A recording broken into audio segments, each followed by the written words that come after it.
প্রথমেই আমি অল্প বেসন আর আলু সেদ্ধ নিয়ে নিয়েছি, তারপর সেটাকে এরকম ফেনিয়ে রেখেছি, কালো জিরে আর লঙ্কা দিয়ে রেখেছি। এই দেখো, এই সবজিটার নাম কি বলবে তোমরা আমাকে কমেন্টে। দেখো বড়াটা কড়াইতে দিয়ে দিলাম, ভাজতে হচ্ছে। খুব তাড়াতাড়ি চটপট করে হয়ে যাবে, ডালের পাতে ভাজা দিয়ে সেই লাগে। আমরা প্রায় লোকেই খেয়ে থাকি ডালের সঙ্গে ভাজা দিয়ে।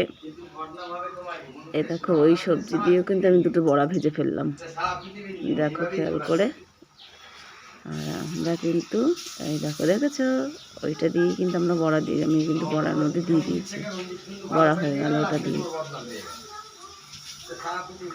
এটা কিন্তু খুব তাড়াতাড়ি চটপট করে নেওয়া একটা খাবার। আমরা ভাতের মধ্যে সবাই মোটামুটি আলু সিদ্ধ দিই, বা ডালের মধ্যে আলু আমরা একটা সেদ্ধ দিয়ে দিই। বাচ্চা ছোটো ছোটো পেনে থাকলে পরে দেখো সেই আলু সিদ্ধটা তুলে আমি ওই অল্প করে বেসন মেখেছি, অল্প করে বেসন মেখে দেখো কত বড়া হয়েছে। আমি কিন্তু বেসনের পরিমাণটা তোমাদের দেখিয়েছি কত